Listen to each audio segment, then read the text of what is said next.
নমস্কার দর্শক বন্ধু, আমি জ্যোতিষ সম্রাট শ্রী শক্তি। আজকে আপনাদেরকে বলবো, যার ধরুন শনি গ্রহের প্রকোপ আছে, যাদের শনি গ্রহ খারাপ, আপনার চার্টে হতে পারে, আপনার হাতে হতে পারে শনির মাউন্ট খারাপ, যাদের শনির দশা চলছে বা শনির কুদৃষ্টি যাদের আছে, তাদেরকে আমি বলবো কি করলে আপনারা টোটকার মাধ্যমে কি করে এর থেকে মুক্তি পাবেন।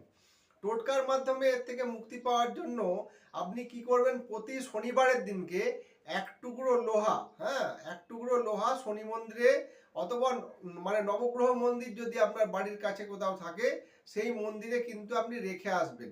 এবং প্রত্যেক শনিবারের দিনকে কাককে বা কালো কুকুরকে আপনি খাওয়াবেন। বিস্কুট হোক, ভাত হোক, রুটি হোক, খাওয়ান।